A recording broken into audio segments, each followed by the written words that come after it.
ஐநாவின் பிரதான செய்திகள். முதலில் தலைப்புச் செய்திகள். தேர்தலில் வாக்களிக்க அடையாள அட்டை இல்லாதவர்களுக்கு புதிய அடையாள அட்டை. மீண்டும் ஓர் கலவரத்தை உருவாக்க முயற்சிக்கும் ஜேவிபியினர். தமிழ் பொது வேட்பாளரை நாடு கடந்த தமிழீழ அரசாங்கம் வரவேற்பு. விடுமுறையில் வெளிநாடு சென்ற அரசு ஊழியர்களுக்கான எச்சரிக்கை பதிவு. கொழும்பு தேசிய வைத்தியசாலையில் சத்திர சிகிச்சைக்காக காத்து கிடக்கும் இதய நோயாளிகள். விபரீத முடிவால் உயிரிழந்த குடும்பஸ்தர். எதிர்வரும் ஜனாதிபதி தேர்தலில் வாக்களிக்க செல்லுபடியாகும் அடையாள அட்டை இல்லாதவர்களுக்கு தற்காலிக வாக்காளர் அடையாள அட்டை பெற்றுக்கொள்ள முடியும் என தேர்தல்கள் ஆணைக்குழு தெரிவித்துள்ளது. அதற்கமைய பொதுமக்கள் மாவட்ட தேர்தல் அலுவலகத்தில் தற்காலிக வாக்காளர் அடையாள அட்டையை பெற்றுக்கொள்ள முடியும் என குறிப்பிடப்பட்டுள்ளது. அதற்காக தங்கள் பகுதியிலுள்ள கிராம அலுவலர் அல்லது தோட்ட கண்காணிப்பாளர் மூலமாக விண்ணப்பங்களை சமர்ப்பிக்க வேண்டும் என தேர்தல் ஆணைக்குழு மேலும் குறிப்பிட்டுள்ளது.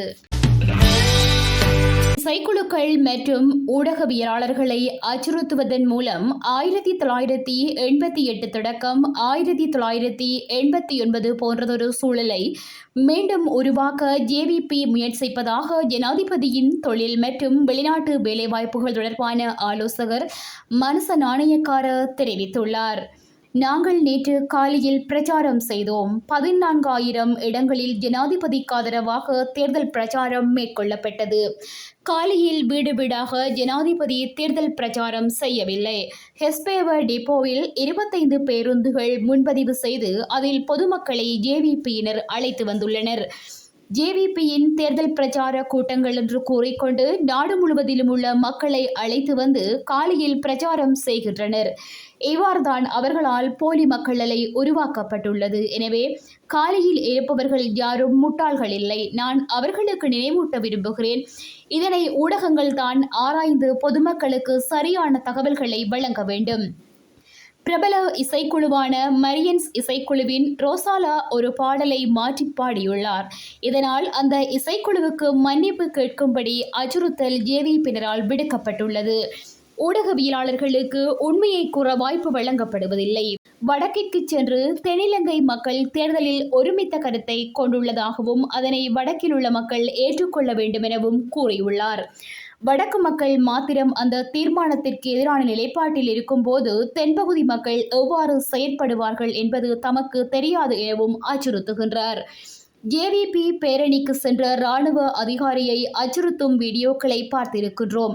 இவ்வாறான அச்சுறுத்தல்களை விடுத்து மீண்டும் 88, 89 போன்றதொரு சூழ்நிலையை உருவாக்கவே முயற்சிக்கின்றனர். அதனூடாக ஒரு பேரழிவை உருவாக்கவே பார்க்கிறார்கள். இதனை நாட்டு மக்கள் சிந்தனை செய்ய வேண்டும். இதுபோன்ற விடயங்களில் முக்கியமாக தேர்தல் ஆணைக்குழு கவனம் செலுத்த வேண்டும் என குறிப்பிட்டுள்ளார். இலங்கையின் ஜனாதிபதி தேர்தலை மையப்படுத்தி தமிழர் தேசத்தினால் களமிறக்கப்பட்டுள்ள தமிழ் பொது வேட்பாளருக்கான ஆதரவினை நாடு கடந்த தமிழீழ அரசாங்கம் தெரிவித்துள்ளது.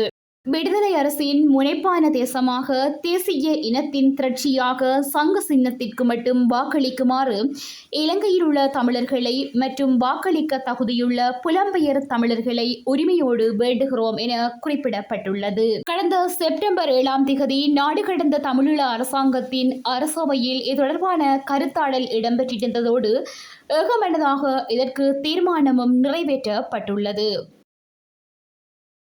இலங்கை தீவினை மையப்படுத்திய இந்திய பெருங்கடல் புவிசார் பூகோள அரசியலில் தமிழர் தேசத்தின் திரட்சியினை வெளிக்காட்டுவதன் வழியே நம்மை சக்திமிக்க ஓர் தரப்பாக வெளிக்காட்ட வேண்டிய அரசியல் சூழல் காணப்படுகின்றது. இந்நிலையில் தமிழர் தேசத்தின் நீதிக்கும் அரசியல் இறைமைக்குமான நிலைப்பாட்டினை அனைத்துலக சமூகத்திற்கும் வெளிப்படுத்தும் வகையில் இலங்கையின் ஜனாதிபதி தேர்தலை ஒரு கருவியாக கையாளும் ஓர் உத்தியாகவே தமிழர் தேசத்தினரால் முன்மொழியப்பட்டுள்ள தமிழ் பொது வேட்பாளரை நாம் கருதுகிறோம் என்றும் குறிப்பிடப்பட்டுள்ளது.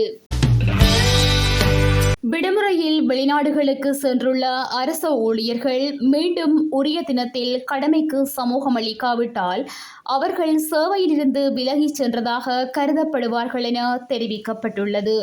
இது தொடர்பில் பொது நிர்வாக அமைச்சின் செயலாளரின் கையொப்பத்துடன் சுற்று நிறுவமும் வெளியிடப்பட்டுள்ளதாக குறிப்பிடப்படுகின்றது. அதற்கமைய வெளிநாட்டு விடுமுறை காலத்தை நீடிக்க வேண்டுமாயின் முதலாவது விடுமுறை காலம் நிறைவடைவதற்கு முன்னர் அதற்கான அனுமதியை பெற்றுக்கொள்ள வேண்டும் என அரச நிறுவன பிரதானிகளுக்கு அனுப்பப்பட்டுள்ள சுற்று நிறுவத்தில் தெரிவிக்கப்பட்டுள்ளது. அதே சமயம் விடுமுறை காலத்தை நீடித்துக் கொள்ளும் அனுமதியை ஏற்கனவே பெறப்பட்ட விடுமுறை காலத்திற்குள் தீர்க்கப்படாவிட்டால் உரிய தினத்தில் கடமைக்கு சமூகம் அளிக்க வேண்டியது கட்டாயம் எனவும் சுட்டிக்காட்டப்பட்டுள்ளது.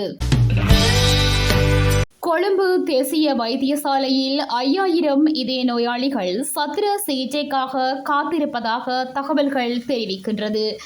அதன்படி 400 நோயாளிகள் 1 வருடம் மற்றும் 11 மாதங்களுக்குள் இதய அறுவை சிகிச்சைக்காக காத்திருக்கும் பட்டியலில் உள்ளனர். மேலும் 2 முதல் 3 வருட காலத்திற்கு 756 நோயாளிகளும் 3 வருட காலத்திற்கு 600 நோயாளிகளும் 2400 நோயாளிகள் 4 வருட காலம் காத்திருப்பு பட்டியலில் உள்ளனர்.